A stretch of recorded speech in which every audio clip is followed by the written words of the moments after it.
How do I pronounce your last name? Wittoft? Wittoft. Okay. Basically curl your tongue like this. Mm-hmm. Isn't that a genetic thing? Like some people can't do it. Exactly. Yeah, okay. So if you can't do it, then just vision it that it's happening. And I didn't have a great first meditation experience. Okay. Something caught light and there was a bit of a fire, but you can explode it, you can bomb it, you can put fire to it, whatever works for you. I've meditated on the loo before. Okay, for real this time. The intro I might have to do a couple times.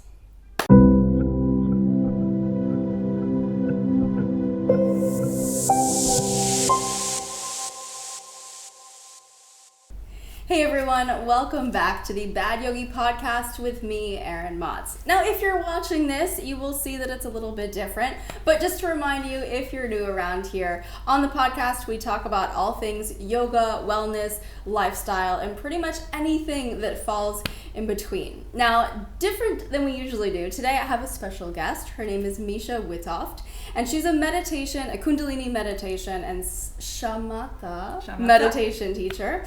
And she's kind of a Renaissance woman because yes, she's a meditation teacher, but by day she also is like a corporate lawyer. Whatever.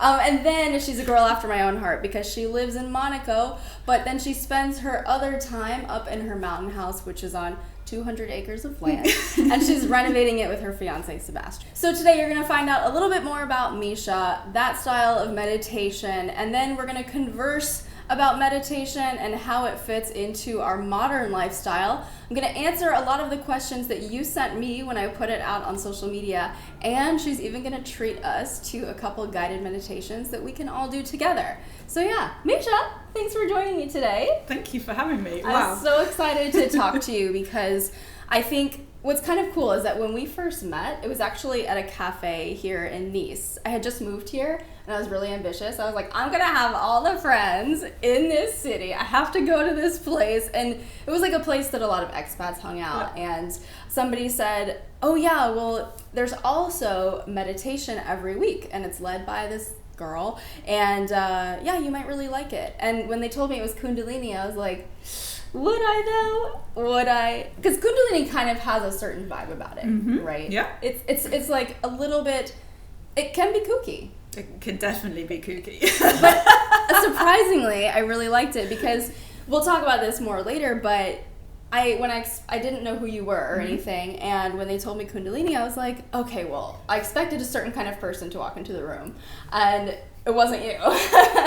So when you came in, I was like, well, maybe this is okay. So can you maybe expand on some of what I already talked about, or tell me, like, how did you find meditation to begin with, especially Kundalini? I mean, that's not necessarily the beginner's meditation, right? It's not the beginner's meditation, but I didn't actually start with Kundalini. Okay. So I started with Transcendental Meditation, and I was looking for different meditation styles. I was doing lots and lots of research, and this was around 10 years ago, maybe longer. And at the time, everybody that I looked at, or everything I looked at, looked like a cult. Like, it's not as wide sort of mainstream as it is now. It definitely looked a bit cultish, and I was like, I'm not really sure I want to join any of that. And I was coming back from Italy on a plane, and I had been to India like a month before. I had horrific sickness, and I was on a business trip, and we had been 5 hours delayed. We'd been stuck in the airport. My boss and I had been drinking. Just the perfect time to meet someone special. Yeah, totally. And I get on the plane, and we've been rerouted, so into a different airport in London, and I'm like, okay, this is great. I'm gonna sleep because I've got 2 seats to myself. Oh, a whole 3 rows, and I'm like, this is a whole 3 seats in a row, and I'm like, this is amazing. I feel rubbish. I'm a little bit hungover now because you've kind of drunk quite a lot, and then you've sobered up in the time that you've queued and got on the plane, and you're like, oh, this is just not the best. Yes, but you still have all the travel ahead of you. And then you're like, I have 3 hours ahead on a plane. Yes. This is not perfect. Yeah. This is not my ideal scenario. And this guy comes and asks if he can sit down next to me. And I was like, seriously? This is my extra seat. I was kind of planning to sleep. And Right. he gave me some excuse about why I didn't want to sit at the back with the toilets. And I was like, yeah, fine, no problem. Take a seat. And I think he was trying to chat me up. And they always. And we got chatting, and I was like, oh my gosh, you know, like my mind is so crazy. I feel like I've tried to read The Power of Now. It doesn't make any sense to me. And he said, well, I'm a trader for Barclays, and I went on this Transcendental Meditation course 5 years ago, and I think it's the best thing I ever did. In fact, so good, I sent my entire team on it. And I was like, interesting.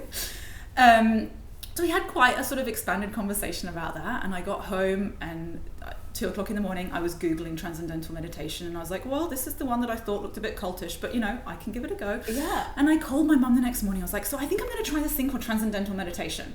She was like, so that's the thing that your father's been doing for the last 30 years. What? I was like, how? Plot twist. How have we never talked about that as a family? Yeah. How has that not come up? Right. And she was like, but that's the thing that he used to go and do in his bedroom when he came home from work, and like in their bedroom. And I was like, but we didn't talk about it. How is that not something you've shared with us as children? Why would that not be a tool we should all be using? Totally. And so that was how I got into meditation. Like, that was Transcendental Meditation. And what was your impression? Because I agree with you. Now, I'm fascinated by Transcendental Meditation. Granted, I'm maybe 10 years ago I wouldn't have been for the same reasons that, yeah, it could look a little occultish. But, you know, there's that thing that sits sideways with me where it's like you essentially are paying someone to give you a mantra, right? word. Or at least that's the filter we put it through in our Western minds. Like, why would I pay someone to do this? So was it all that was cracked up to be in your experience? It gave me so many amazing things. Yeah. More things than I realized it would do. I really went to it because I had kind of insomnia, like something akin to insomnia at the time. And I would wake up and my brain was so busy, and like I'd been reading The Power of Now. It did not make any sense to me back then. I'm not even sure if I read it today it would make that much more sense to me. I mean, it's a great book, but maybe some things just don't always work. Yeah, exactly. And so I can remember coming out of the first time, and I didn't have a great first meditation experience. Something caught light and there was a bit of a fire, but this aside, wait, a literal fire. So in Transcendental Meditation, when you first come for the first time to get your mantra, they ask you to bring some offering, like some fruit and some plants. And I was like, well, I want something good out of this, so I'm gonna bring the biggest bouquet of flowers and like the biggest fruit I can buy. And so I bought like a pineapple, like humongous flowers. It was ridiculous. And then they try and put it on an altar, but like my big flowers are like this and the altar's like this, so it's just not going to work. Yeah. And then you sat down and they light a little candle, and you're closing your eyes and you've got your mantra, and I'm like, something's burning. Oh my god, it's burning. And sure enough, you are a perfect flower. My pineapple and the flowers have started smoking away. Were there other people in the room? No, it's just you and like the coach. He was like, you got an F today, my friend. That's obviously not meant to happen the first time you learn to meditate. No, But so I came out and I was like, well, I didn't have no thoughts. Because I hadn't really done the research back then, and I was under the impression that, you know, you would meditate and have no thoughts, and my mind would just go still and it would be peaceful, and I'd be in Zen-like place, and that was not the case, because I came out thinking, oh my gosh, the room just caught fire. Like, am I a bad student? Did I just show up with something? That's a sign. You know, yeah, right. You're telling yourself, like, this is just so bad. And I'm walking along the Thames in London afterwards, and I call my sister, and I'm like, so this was just a disaster. I've just paid a lot of money to get a word, and something caught fire, and it wasn't peaceful or still. Yes. But she was like, you should at least try it for 2 weeks. Like, you've paid all this cash, like, at least try it for 2 weeks. So I did. And after 2 weeks, not even 2 weeks, I started sleeping. Like, I wasn't waking up with like all these thoughts in my mind. Like, I just slept through. And all of these things then started to like change around me. Like, I would go into work and like I would really feel like everybody around me was different. I really thought like I had a different secretary. And the only thing that was different was I was maybe conversing with her differently. Like, the words I was using or the approach I was giving out was just slightly different, and she would then respond differently, and it just transformed everything. Yeah. So yeah, it was Transcendental Meditation gave me so much, but then for me, I realized it was a little bit too linear, or maybe a little bit too closed off. I went quite far into it, and I was thinking, there's more to meditation than just this. Like, there are other meditation styles which work. Yeah. And I don't just want to believe that like this is the only sort of key to consciousness, because this is one of the things they kind of push, or they believe like this is their key to consciousness and maybe theirs is the only key to consciousness. And I was like, that's rubbish. There are so many different meditation styles. Totally. So I started to experiment. Cool. And that's how I found Kundalini, very randomly. And I tried it for like 6 months, hated it. But it was as part of this course I was doing. There was like a Kundalini slot at the beginning, and I was thinking, I freaking hate this stuff. What is this kind of like yoga? This is not yoga. I was like, I was doing Astanga yoga. Like this was not yoga to me. Like it's very gentle. Too still. Yeah. I was like, this is not for me. And then I went on a retreat and we did Kundalini twice a day, and I was like, oh my gosh, this just transformed life is different. me. So you went from Transcendental to Kundalini, and there was like this in between, right, where you felt like, okay, so they kind of communicate to you, or at least the people you were around communicated this was the answer, and you thought maybe there's more than one right answer. Yeah. And that's how you kind of got into Kundalini. Yeah. Okay, so you get to Kundalini, that is transformative in its own way. Today, in your meditation practice, do you find that you, like your day-to-day, mm-hmm. right, do you borrow from Kundalini and TM still, or a little bit of everything? What's your kind of go-to? So I have researched and practiced and experimented so much, and the only way you can really understand whether a meditation works for you is by practicing it for a while, and it's not just one day.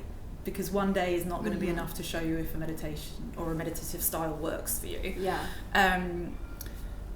So I would say sometimes I go through periods where I would practice a style of meditation continuously for quite a long period. So I've been through sort of Buddhist phases, I would say. Yeah.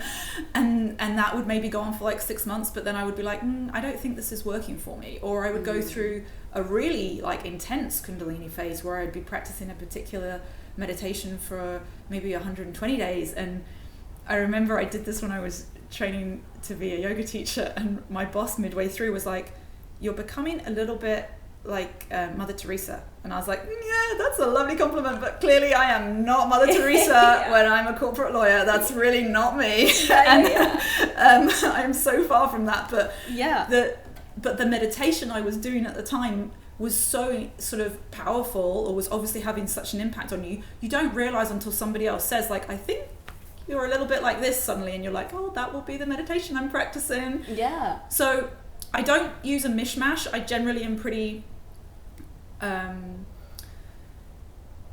true to the individual forms, but I would definitely switch between different forms. Okay. So I'm quite into some sort of shamanic meditations, but I wouldn't ever blend them. And that's also the teachings of nearly all of the different sort of meditative styles that I've learned. They always say don't mix and match. Don't borrow a little bit of the beginning and a little bit of the end. Okay. Always go for one style of meditation for a certain amount of time, basically. You said something that I thought was really interesting and that I want to ask you about. So I think I had read this in a book. I saw this in a book I read where guy in media, he was like a reporter, right? Super intense kind of a guy, super aggressive personality, finds meditation, it changes his life, and he starts finding that the more zen he gets, his ambition started to fade. So he had to learn how to balance that out. How do you find that you're able to stay, maintain some kind of zen, but still be ambitious in your life, right? Because I think we have to separate that out a little bit. It doesn't serve us as humans living in the tactile real world to not have ambition and be totally zen, right? So like, how do you balance that? That's $1 million question. I have never heard that story, but that's really interesting, because I've kind of experienced something similar, where you can get so caught up in your own internal environment that you forget that there is an external world. Yes. But definitely one of the things that you learn on your journey to becoming a Kundalini yoga teacher is that, it's a householder's yoga. He's like, Yogi Bhajan still had this whole concept and idea that this is a practice to do so you can actually walk in the real world outside. Yes. It's not just so you can go and sit in a cave. Some meditative styles and some meditations are very cave-like, because that's the lineage of them, that's where they've come from. And so I think those can maybe drive you to be a bit more sort of retract from daily life. Yeah, no, that makes sense. But for me, it really comes down to finding the right meditation style, and what works for you for 6 months at a time may not work for you 6 months later. Yes, that makes perfect sense. So one more thing I wanted to ask you on this note was, if you think back to why you initially sought meditation in the first place, do you feel like today you can say you got what you were seeking? Yes, 100%. Well, that's a good answer.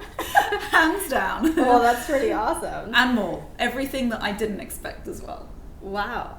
Okay. And so is there anything about, like, when you think of conventional wisdom about meditation, is there anything in that realm that you disagree with?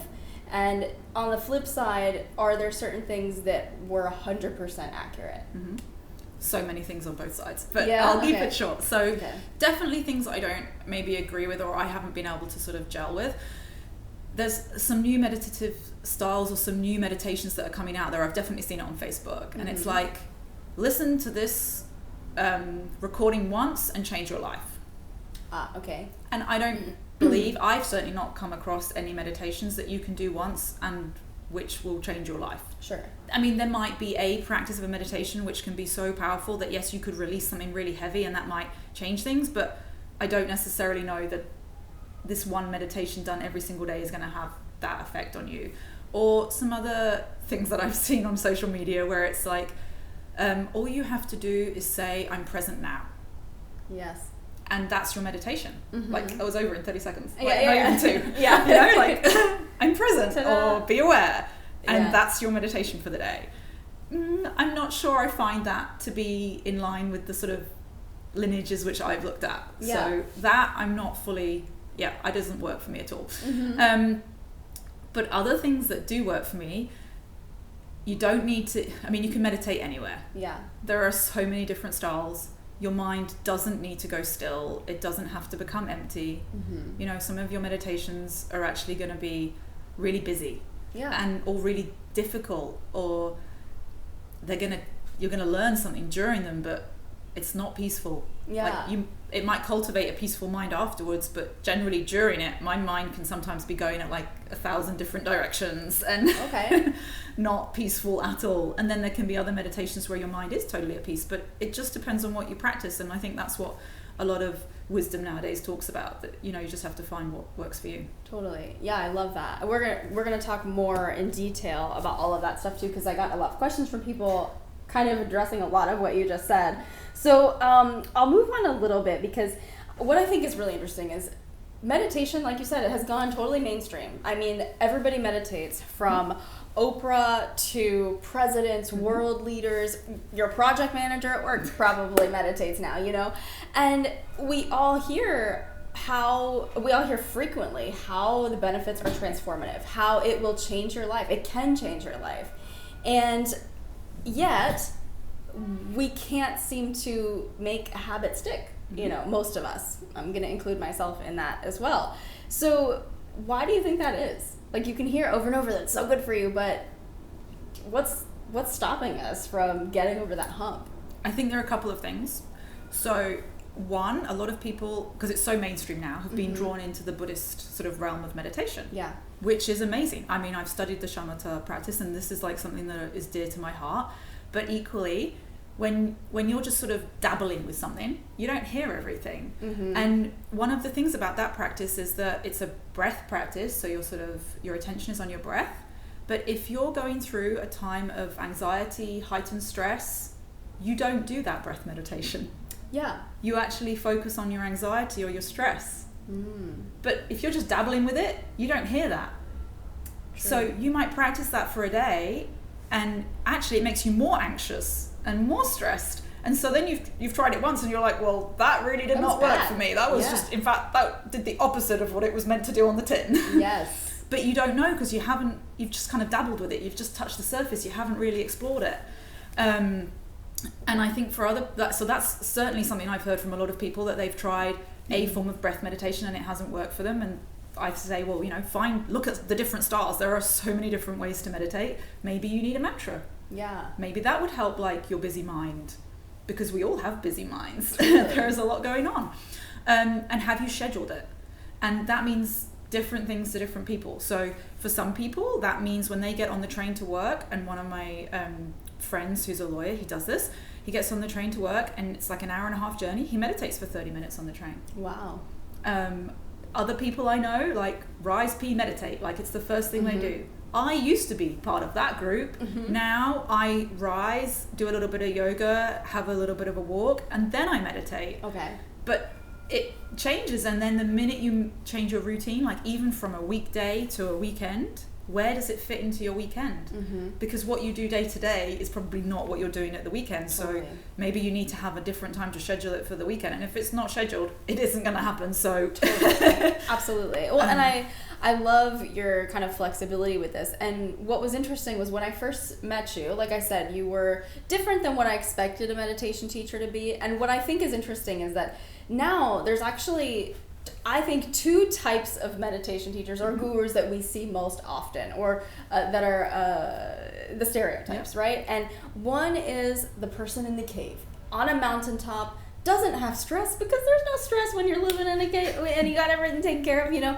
And it might be a bit cold. It might be cold, but you're probably fine, you know. And so there's that archetype, and then like the modern archetype is I'll say, I'm not going to name names, but you know, the celebrity teachers, spiritual guides, teachers, male and female. You know, they're a little bit flashier, they're beautiful, and they have very extravagant lifestyles, but they still say all the right things. So I'm very curious, you know, since you didn't fit either of those molds, I have a couple questions for you on that. So my first question about that is how do you view those people kind of in your industry? They're very different from you, but what's your interpretation of people like that? That's a tough one.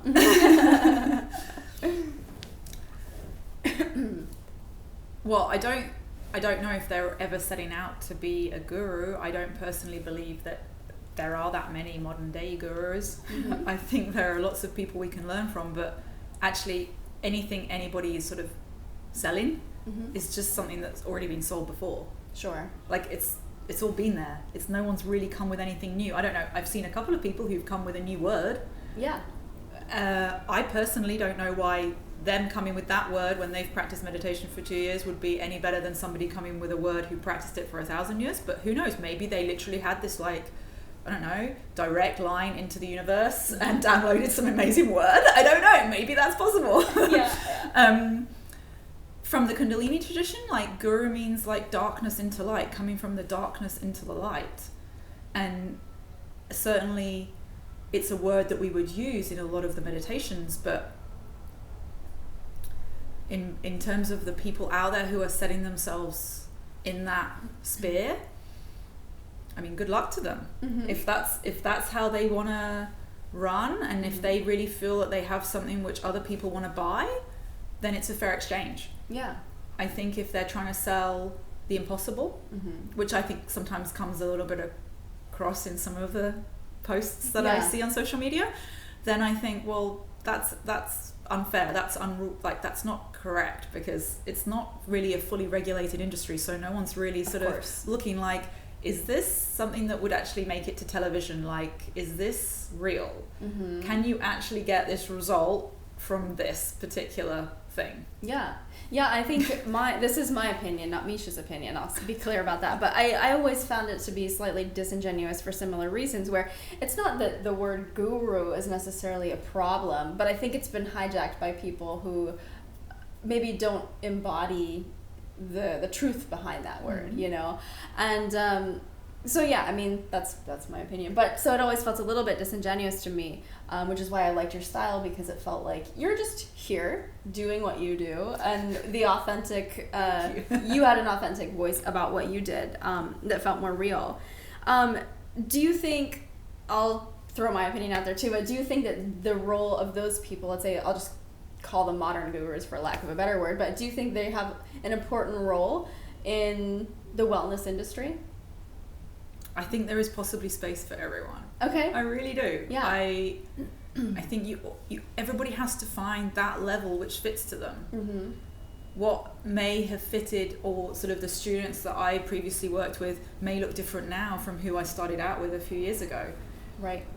because I'm different. Yeah. And equally, I think then, you know, someone just new to this who wants to embody that whole material lifestyle as well, which I think we all do in some degree anyway, but like, let's say that's like totality with the material lifestyle, but you just want a touch of something spiritual or different, then maybe they're the right teacher for them. Yeah.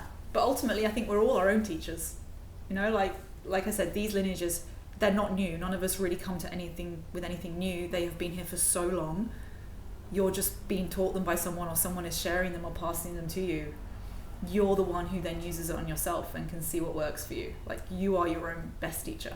Absolutely. I totally agree with that. And I think you're right. I mean, even though a lot of those teachers don't vibe with me either, I think if someone is saying, you know, it's good being present, but they're doing it in diamond sneakers, you know, but that resonates with someone and they said, wow, I never thought about being present. I wonder how I could do that. Or at least you're seeking, you know? I mean, so it's like, if that's what gets you off on that path, gets you started on that path, then, you know, it doesn't matter if I like it or not, right? Just, you're doing your thing. So yeah, I do agree. There's some questions that people, I'll kind of, you know, cool. We'll just go into some of the questions. We're ready for this. I need to get ready for these.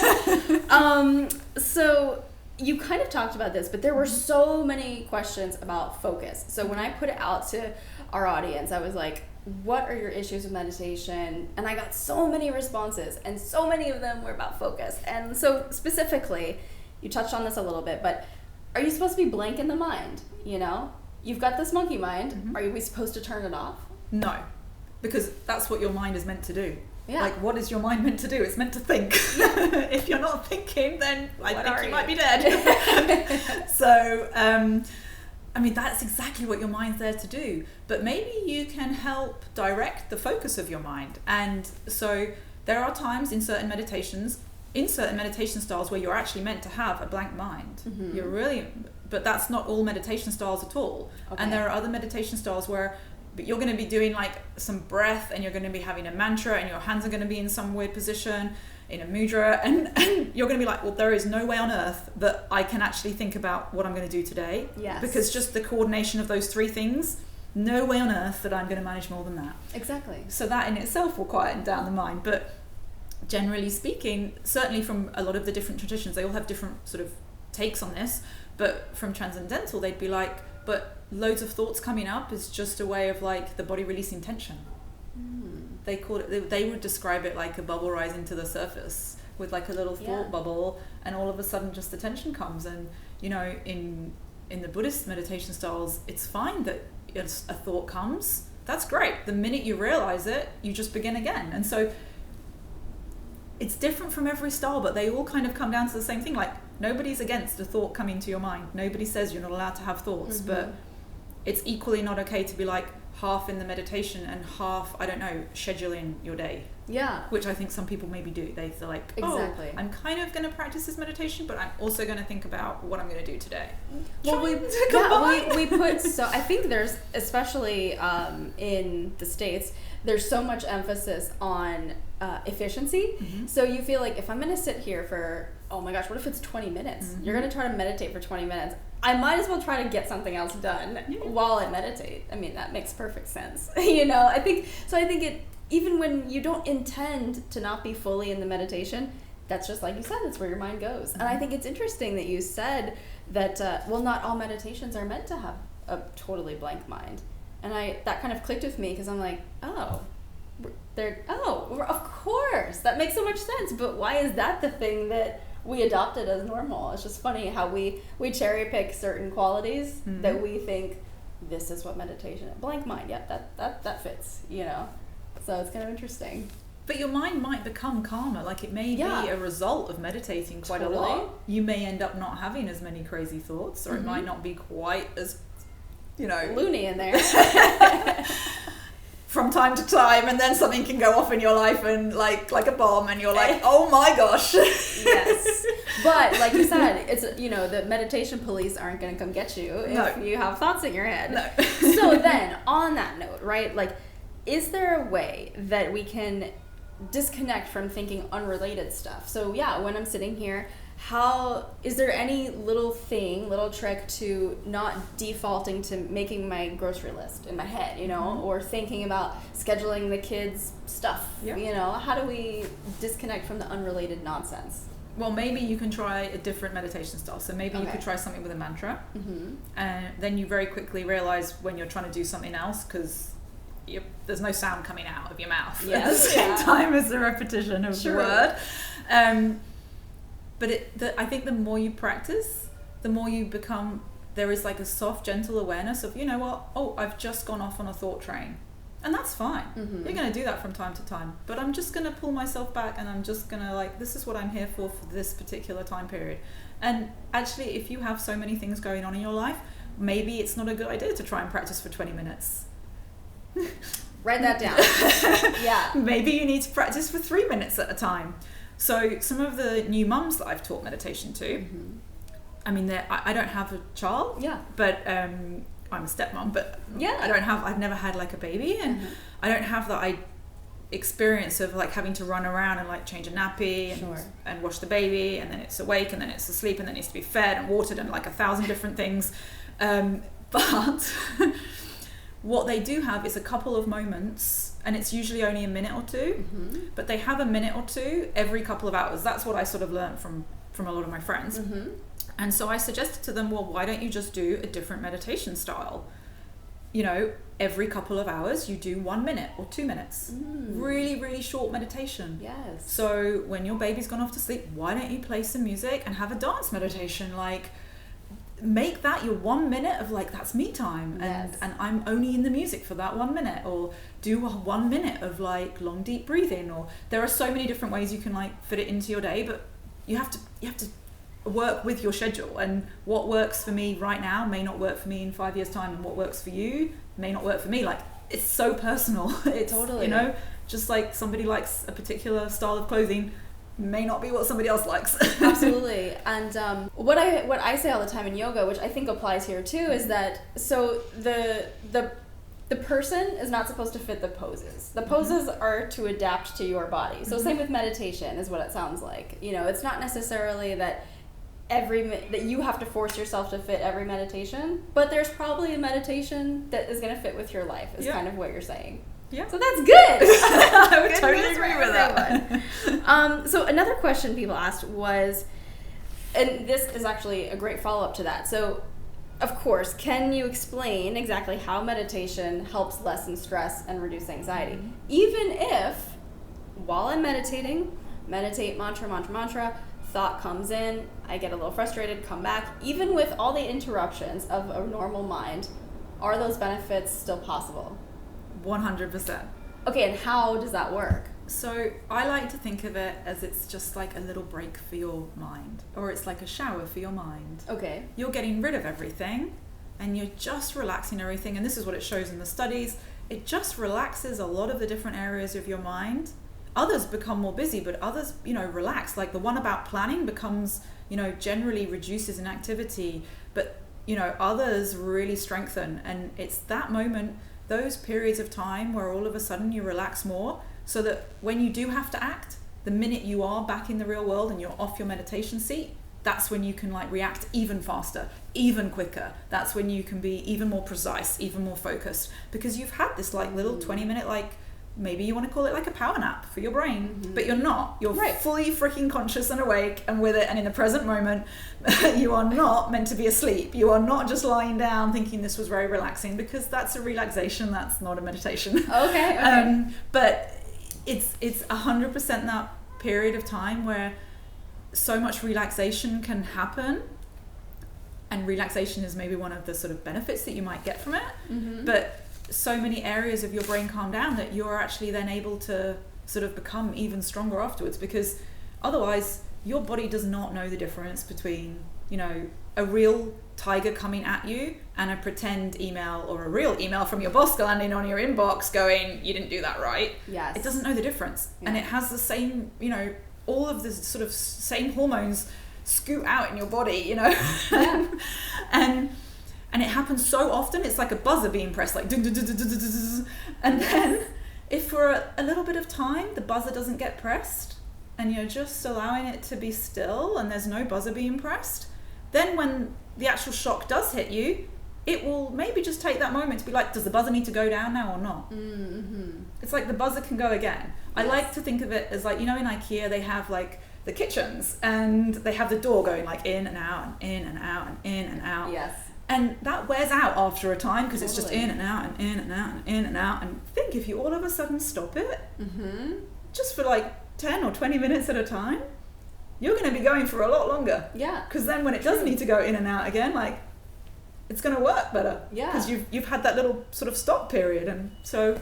Yes. Now, you said something interesting a second ago that I have to go back on and ask you about, because what is the... So, relaxation might be a consequence of meditation, but that's not necessarily the point, or is that what you're saying? Yeah. Okay. Tell me more. Because now everyone watching is like, what? So you may end up becoming more like feeling more relaxed afterwards, but just relaxing isn't a meditation. Okay. So let's say, for instance, you're lying at the end of a yoga class. Yes. And someone is talking you through something akin to a body scan. That is super meditative. Yes. My gosh, and it is so relaxing. Yes. You may even fall asleep. Sure, lots of people do. But you were not meditating at that moment. Uh-oh. It was meditative. Okay. But that was not a meditation. Okay, so it can be meditative and not meditation. Yeah. Okay. And what is, like, how do you know then? Am I meditating? How do I know if I'm meditating versus just relaxing? Good question. So are you actually practicing a specific meditation style? Because if you are, then yeah, 100% you're meditating at that moment. Okay. But if you're just going to relax and fall asleep, no. If like the goal is like, I'm just going to lie on the sofa and fall asleep, then yeah, totally clearly not. So let's assume there that could be sleep in between. isn't part of it. Yeah, sleep isn't part of meditation, totally. But if you throw a mantra in there, is that meditation? Like, how do you know? But so if you're just present for that mantra and that's your time and you're like, this is the time period that I've designated to do this meditation and I'm going to repeat a mantra for that period, then yes, I'd say that was a meditation. Okay. So that answers that. So let's talk about sitting, like how to arrange your body parts when you're in meditation. So a lot of people talk about, okay, well, the longer I sit, oh, my back aches. You know, how can I position myself that I can enjoy this? People say, how can I relax? You know, but I've heard two different things here. So I've heard people say that, like, especially in Buddhist thought, that when you're sitting and my knee is pinching a little bit, that's part of the experience, that it's okay to just sit with that and to just be aware of it, but to just let it, actually. So I've heard that, you know, but can you lay down while you're meditating, or do you have to be sitting up? I know there's walking meditation, so what's a good way to arrange ourselves physically in order to get the most out of it? Okay, so I think you definitely need to have a straight spine. Okay, so sitting. So sitting. Ideally. You could be lying, but generally if you're lying, you're going to fall asleep. Okay. It often happens. Yeah. A lot of people do lie down to meditate. Sure. And certainly if you're sick in bed, I would say 100% stay lying down. Don't prop yourself up just for the sake of the meditation. But you can be sat, you know, with your feet flat on the ground. Okay. And then you can have a straight back. Can you lean on something like a chair? I mean, you could be on a chair. Okay. You could be supporting your back. Certainly if you're not as young. Okay. Yes. Or if you're in the office, that's how you're going to do it. Yeah, absolutely. I've meditated on the loo before. I think it's not always possible to sit cross-legged. Yeah. This may not be comfortable for a lot of people, and if it is comfortable, you may want 1,000 pillows. I mean, for even a lot of the Buddhist styles of meditation, there is a lot of cushions and props involved. Yes. It's not just like sit down on the ground and you're going to be able to sit like this for, you know, an hour. 5 hours or whatever. It's not the deal. Totally. So really, that can come down to your level of comfort, as long as you're not going to fall asleep, essentially. Yeah. Okay, so yeah, you can adjust yourself for your painful back, everybody. You heard it here. How about this question was, should we focus on our breath or something tangible like a full body scan? Totally depends on what meditation you're practicing. Okay. So if you are doing a Buddhist sort of shamatha style meditation, then yes, that's a practice which is about your breath. Okay. And some of the Kundalini ones are about your breath as well. Like the one I practiced this morning, is 11 minutes of 1 minute breath. And so it's 20 seconds for the inhale, 20 seconds to suspend your breath, and 20 seconds for the exhale. I feel like I'd be like, after a little while, it takes some practice. It takes a little bit of practice. You Yeah. want to do it not after a yoga set when you're kind of, you've been a bit active, because Yes. then you're not really at your stillest. Mm-hmm. But yeah, that's about your breath. But other times it's about a mantra. So it really just depends on which one you're doing. Neither one is right. Find the one that you like. Okay. One of the things that, add, go ahead. one of the things that I think is really good is if people write a small journal, and it doesn't need to be long, like literally a word or two, like after you've meditated or at the end of your day, like, how was my meditation this morning? Did I notice a difference? Okay. Because if you do that for like 30 days or 40 days, you can really see like this meditation worked well for me, or this really was not the meditation style for me. Okay, but you need that time to be able to reflect back on it. Yeah, basically. I think you need definitely a couple of weeks to be like, this works for me, this doesn't work for me, because you don't know in 2 days, you don't know in 3 days. Mm-hmm. Sometimes I'm practicing a particular meditation and my gosh, it is freaking difficult or painful, or I don't know, I'm like flapping my arms like this for like 11 minutes in Kundalini sometimes, and you're like, this is just horrible. Right. And then on day like 22, you're like, wow, this was amazing. This was like nirvana, this was incredible. But that's not the goal either, but you've gone through all this pain, and like that then comes to it. So you have to give it a bit of time, because it'll be different. Every time you show up, you're different. In every single day that you show up to meditate, you're different. Mm-hmm. It's funny because I think we try to measure everything we do, right? So we try to measure if we decide to start working out, or to start doing yoga, or start a new work project. We measure how it's gonna go. Okay, how did I feel today? Wow, my knee hurt in warrior pose.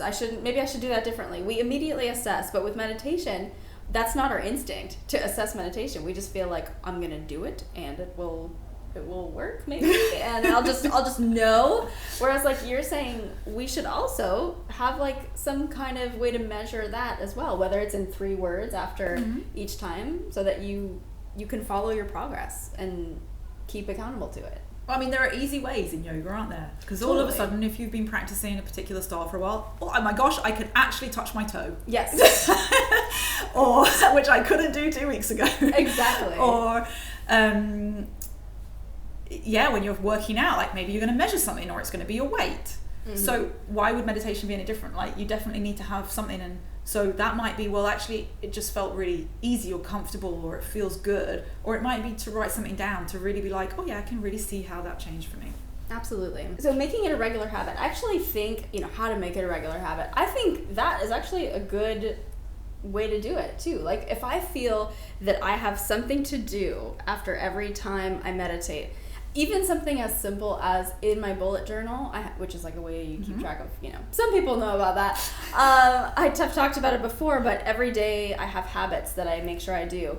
And just the simple act of like putting the X in the box that I did it is often enough to keep me accountable. So adding that element to your practice, whether it's like, well, I journal every time I meditate, just 60 seconds of jotting things down, I think could help with a habit as well. What are your kind of couple best tips for making it a habit? You talked about schedules too. Well, I just have a specific time that I meditate. Like, I know when I'm going to meditate in the mornings. At the weekends, it can be a bit fluid. Okay. Because I like to have unstructured time where I don't know what's going on. Of course. But during the week, I 100% know what my sort of pre-work schedule looks like. And so I just fit it in, and like, that's where it goes. And I don't know, it would be weird if it wasn't there. Okay, what about before? Let's think before you started meditating, right? Before it was a habit, and you weren't doing this every day. How did you decide, okay, I'm going to start meditating every day? And did you just actually see where you had idle time in the morning to fit it in? Or how did you end up determining where you would fit it in? I think you have to make some time for it. Okay.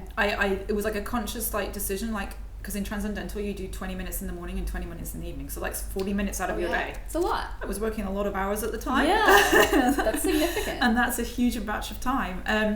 And so I really had to be like, so where in the morning does that fit, and where in the afternoon can that fit? And they would ideally like you to meditate in the afternoon between, I can't remember which hours, but definitely in the afternoon, not the evening. Okay. And I was like, I don't have time in the afternoon because people are going to like look where I am if I disappear from my chair for 20 minutes. Totally. I mean, I tried it. I went to the toilet and meditated a couple of times, 20 minutes. And I went to like the prayer room and I did all these other different things. And, and definitely people are like, where have you been for 20 minutes? And it's not so possible sometimes. No, as a private practice lawyer, they're like, you have to like record every 6 units of your time. So if you all of a sudden lose like a batch of 20 minutes in the afternoon, people are like, well, what did you do? Yeah. I was taking care of myself. I know. That's probably not a great answer in that environment. I think it might have more, like, it might have better sort of stick to it now than it did 10 years ago, but back then, I mean, I think people probably thought it was a bit weird that I meditated. Absolutely. And I think to add to that as well, I'll ask you, you know, if 20 minutes just really in the morning and in the afternoon just doesn't seem possible, can you still get the benefits of like 5 minutes in the morning, you know, so that's still possible too. I would say yes. I think most of the studies and research that I've seen is generally the sort of sweet spot seems to be around 10 or above minutes. Okay. That's what I've seen. I personally, if I meditate for less than 22 minutes, I am not the same human being. Okay. Yeah. That's fair. This question I thought was a great one. What are you supposed to be experiencing, and is there an end goal? So there's generally not any end goal, unless it might be some of the visualization meditations. They have an end goal, like you're meant to, I've done one where you're meant to sort of basically be like a whale by the end of it. It was very out there. I've tried a lot. But otherwise, no, there is no real end goal. There's not like, this is what I'm going to aim for, because every single meditation does so many different things. Like what one meditation might do for me might be completely different for you. Like I can remember practicing with some of my friends the same meditation for 40 days and we both came out of it with like completely like polar opposite reactions to the same meditation. And just that practice must have rubbed my energy or touched me in a completely different way to that other person. Totally. So yeah, find what really works for you. Okay, cool. So no end goal, and then in the moment of meditation, what you should be experiencing varies as well? Yeah, so I don't necessarily think you're meant to see bright lights. Okay. Or, you're not meant to see, I don't know, Jesus or some guru come in. It might be the point of your meditation. Like some of the meditations actually require you to sort of close your eyes and think of a particular sort of saintly figure. But generally, no. And really, you're just meant to be there for whichever practice you're doing. So, am I just meant to be there for repetition of a word? Yeah. Okay. You may experience some odd things from time to time, but I don't actually believe that's not what I've been taught is ever what you're actually meant to be experiencing. That's probably part of your mind somewhere making something crazy up for you. Sure. Usually to pull you away from the meditation. Because it's like, it's much more fun to be like in Mysteryland or in Dreamworld rather than to be like present here, arms flapping like this is painful. So there's no standard experience. There's no end goal to shoot for. It all varies. This you talked about, and I'm so glad you mentioned it, because this question was a good one. Somebody said, what are the potential downsides to meditation? And she asked because when she first started, she got really, really anxious because her meditation brought up such uncomfortable feelings. And I thought this was really important too, especially I know many teachers who teach in environments where people have experienced different trauma in life, So is there any basically contraindications to meditation? It's like if it's bringing up something really traumatic, how do you navigate that? Or even just bad anxiety, how do you navigate that? I would say if you're dealing with big emotions or you've had a big trauma, then maybe work together with a qualified meditation teacher because they can adjust the meditations for you. But equally, it's not the be all and end all. Like it's not just one pill works, there are different elements that you may also need. And if you've been through a big trauma or, you've got very big emotions, maybe you actually need to see a therapist to deal with that. Maybe, meditation isn't going to be the sole answer for you. Yes. It's not just like a cure pill. It's, in every single tradition, meditation doesn't sit by itself. It's together with everything else, like maybe you need to look at like your lifestyle or your diet, or it just depends. But I think if someone has practiced a meditation and they've had really big emotions, you as an individual only really know how it was for you, but maybe you released them. Like maybe that was the point of the meditation. I'm saying this without knowing the full story. So like maybe that was good, and like maybe you'd released them and then you felt so much better after you'd released them. Yes. But for other people, you may go through something like that and be like, well, that was just horrific, and like I don't think I can move forward from that. And so then if you're working with someone who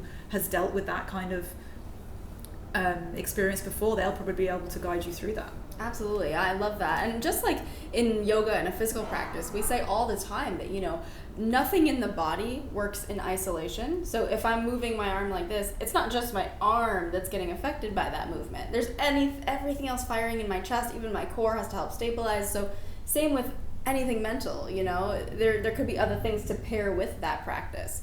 I had another question too from someone asking about, there are different meditations that aren't just sitting still, right?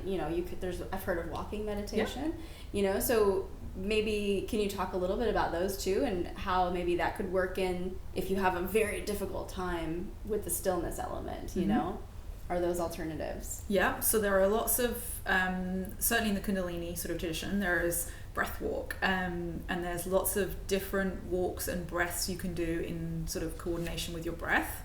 That can be amazing. You need to make sure that I've tried some of these, like it's great when you're on retreat and you're walking down the beach, freaking perfect. Yes. It doesn't always work so well when you're in the city centre and you're stopping at every red light. True. Maybe it doesn't feel quite as good, but just something to bear in mind. Absolutely. And certainly in a lot of the different styles there are sort of moving meditations, but I've come to more of them through the sort of yogic traditions than from some of the other lineages, I would say. Okay, cool. So I think this is a good time to try some guided meditations that maybe you could lead us through. Yeah. Okay, so I'm going to let you totally just take me to, Nirvana, Micha. And tell us a little bit about what we're doing exactly too. So take us through the first meditation. So this is a guided meditation that a shaman that I'd worked with has given to me, which I really enjoy doing. It's basically cord cutting. Okay. So cutting a cord with anybody that you've maybe had an altercation with, or a little bit of a difficult conversation, or because that happens. We don't just walk through the world and everything goes well for us. It can be somebody that didn't stare nicely at you in the street. Like, there are so many different levels. I was taught that this doesn't cut like pure love. It just cuts everything else that needs to be cut. Okay, interesting. So then it's not, could someone use it for like within their family if there's just any toxic environment? So you could use it with your partner, you can use it with your sister, you can use it with your mum. And it's not going to cut the love cord, it's just going to cut the sort of, the toxicity. Okay, cool. So come sitting up nice and straight. Okay. Your hands can be folded in your lap, resting however feels comfortable for you. Okay. Close your eyes. Maybe just roll your shoulders back a couple of times. And bring your chin in just a little bit. So you're lengthening the back of your neck.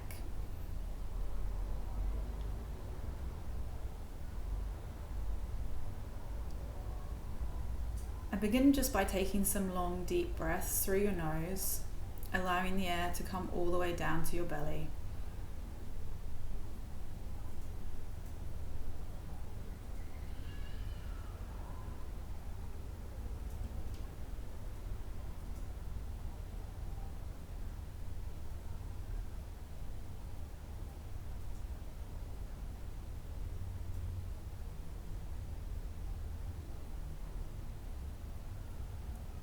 And for the purpose of this cord cutting meditation, now bring into your mind the picture of someone that you'd like to cut a cord with. And it can be someone that's alive, it can also be someone who's already passed. It's totally up to you who you want to work with.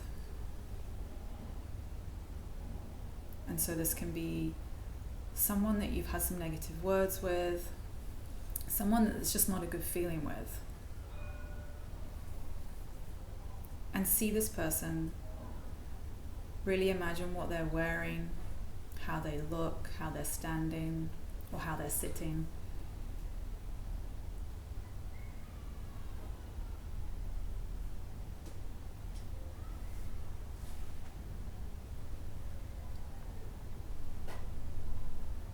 And now come back to focusing on yourself.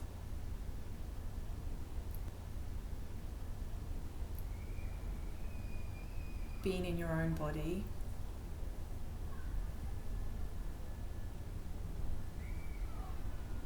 And now see what kind of cord connects you and the person that you're working with in this particular meditation. Now, it can be something that's really old, it could be something new. It might be like a really thin cord, or it might be like a really large tube. Whatever you see that's connecting you and the other person cord-wise, that's right. Don't second guess it, just accept it.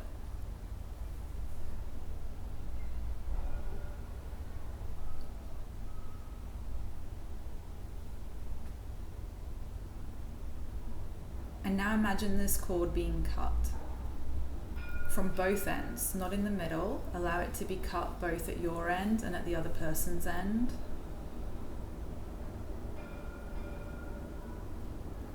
And allow that cord to be destroyed. See that cord being destroyed in whichever way you want to destroy it, depending on whichever material it's made out of. You can explode it, you can bomb it, you can put fire to it, whatever works for you.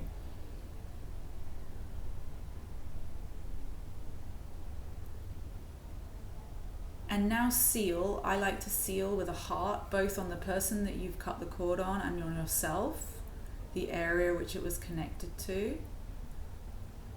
Place like a little heart or whatever else you would want to do just to seal that end off.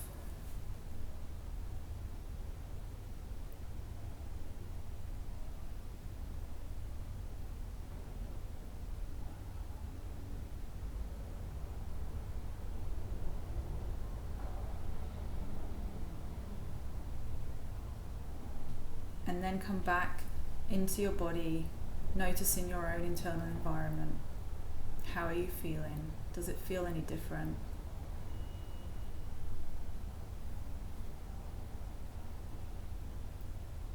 I like it.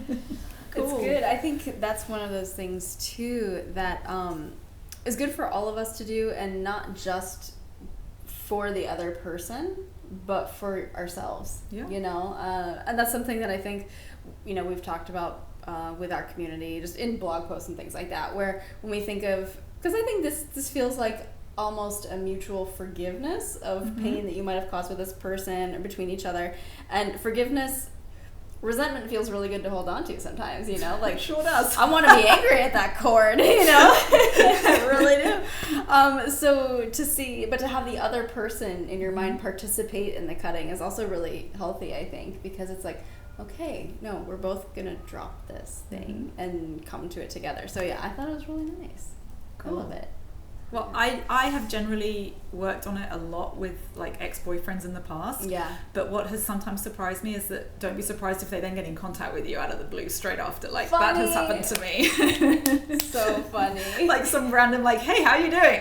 Yeah. Just trying to cut the cord with We're you. done. I think they felt something. People are gonna try to cut the cord with people they've never met, like, Brad Pitt, yeah, I Yeah. gotta cut the cord with that guy. Yeah. So the next one, tell me about this. Yep. So this is a Kundalini meditation. We would usually tune into a Kundalini meditation with a really short chant. Okay. We would go on Namo Gurudev Namo 3 times. Okay. So we can do it now. Sure. But it's equally just to sort of explain that that's generally how you start it, because there's like a starting and an end. Okay, so in Kundalini, you always start with that, basically. You would start with that. Okay, sure. Let's do it. So we bring our hands to our chest. Okay. And close our eyes.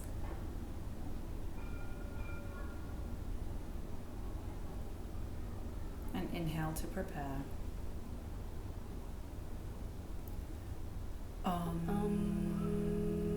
Namo Guru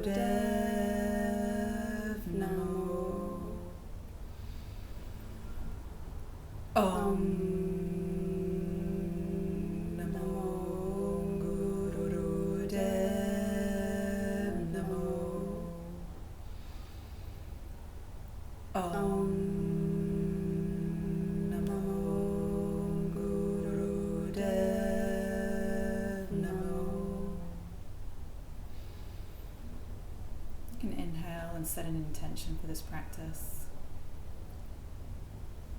Relax your hands down. So this is just to really tune into the higher self. Okay. Like, hello, my higher self. What can I learn from you today? Looking forward to meeting her.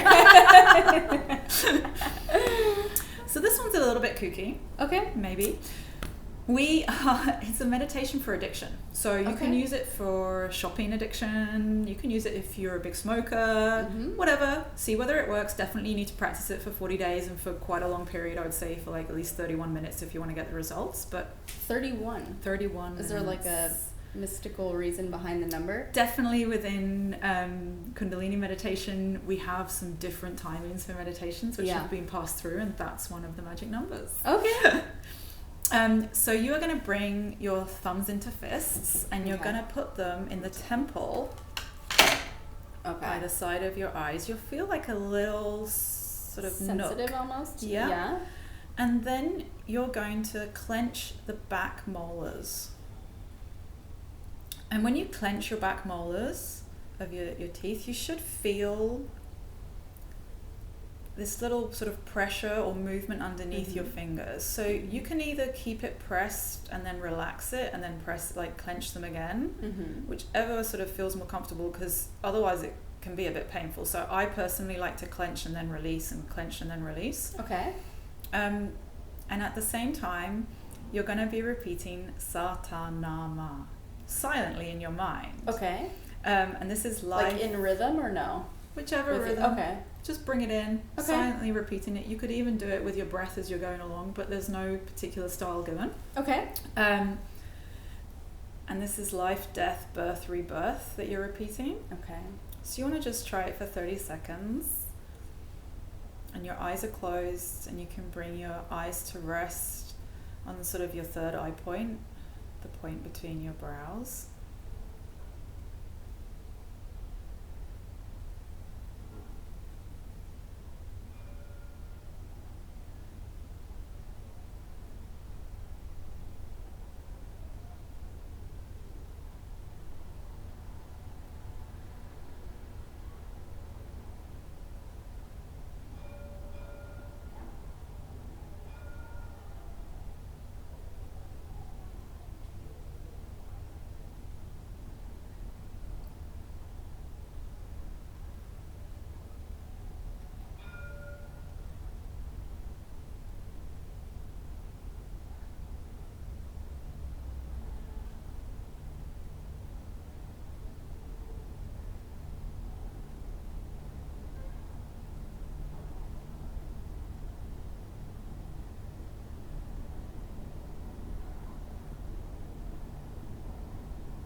To end this meditation, inhale and hold the breath and clench your teeth. The back molars are really hard.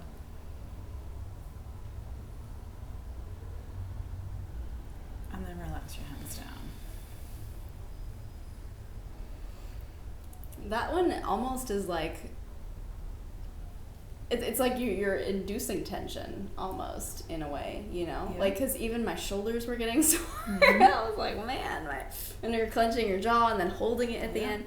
It definitely is like, it almost feels counterintuitive to what you would think meditation is. So why, for addiction of anything, let's say, you know, why would we go in that direction? Is there a thought process behind it? I wouldn't know. Yogi Bhajan is the one that sort of brought these to the West, and he was the one that put this as a meditation to help you with that particular issue. Interesting. But I can, as you can see, just from the way you practice it, like you can feel that there is this almost build-up of tension, but then afterwards it's quite relaxing. But you also want to make sure that you're sort of comfortable to a degree during this. Like, Sure. you don't want to press too hard that you hurt yourself. Totally. You don't want to clench your teeth that it really is that like painful. That's not, you know your body Yes. better than anyone else. So Yes. you need to sort of direct how it goes. Yes, and I think that's, you know, you touched on that earlier too, where you are your own best teacher in many ways. Mm-hmm. So in these details, I think that's super important to remember too, is that, yeah, like, you don't want to pull a filling out of your tooth or something, you know, but just enough to get that sensation. So yeah, I think that's super important. So any like final notes about maybe the meditations we did or meditation in general? These are friendly for beginners, right? Mm-hmm. Like anybody could theoretically That do. one's maybe a little bit tough, I would Yeah. say. Mm-hmm. One of the quicker meditations which I like to do, which is called Satali breath. Mm-hmm. It's just 3 minutes, and you basically curl your tongue like this. Mm-hmm. Isn't that a genetic thing? Like some people Some people can't do that? it, exactly. Yeah, So okay. if you can't do it, then just vision it that it's happening. Okay, fine. And then inhale through the tongue. Yeah, with your tongue out. Oh my gosh, I feel like, what if you have allergies and you can't fully breathe? Inhale through the tongue, exhale through the nose. Exhale through the nose. And this can be quite like an air conditioning breath. Okay, I could see like getting into it, you know. I would I'm feeling like, that's a pretty good one comfortable. to do in the office if like something stressful's going on. Like you can do that for like a minute or two and then be like, Yeah. oh yeah, I feel ready to get on with the rest of my Yes. day. I love like little toolboxes of things, you know. So like this, 1 minute, the cord cutting is, it doesn't have to be super long, you No. know. I love that. Yeah, so any other like notes around meditation or misconceptions that you want to debunk or anything like that comes to mind initially? Just that there is not just one style. So Yeah. if you have found or if you've tried something and it hasn't worked for you, like don't give up. Don't think like that just didn't work for me. Yes. Or I didn't like that. Maybe go and explore and see what else there is, because there are so many different ways that if you haven't explored it, then you won't ever know what it could possibly do for you. Absolutely. And schedule it. Definitely Schedule. Yeah, that's American. Keep exploring. Keep exploring, schedule. Well, this was amazing. Thank you so much for joining me today. Now, definitely people will want to know where to find you. So where do they find you online? mformeditation.com. mformeditation.com. I'm going to link that in the description if you're watching this. And on Instagram, you're on Instagram, I'm right? on Instagram. mformeditation. Easy. Ta-da. This was awesome. Thank you so much. Thank you. Really appreciate it. Such It a was great community that Yes. you have created. Well Thank done. you. Thank you. So this was Micha. Thank you all so very much for joining me. And remember, if you like Bad Yogi and you want more where this came from, make sure that you remember there's 3 ways you can practice yoga with me. On badyogi.com for all things free. My 8-week yoga program, PBYP, that's perfectbodyyogaprogram.com, where we believe that the perfect body is really just the healthiest version of the body you already have. You can also catch up with me on my digital studio, which is at studio.badyogi.com, and that's where I put out brand new classes, full-length classes, every single week. The library is constantly growing.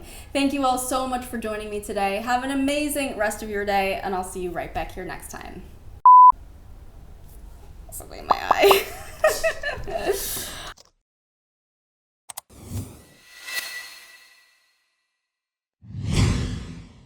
Witoft.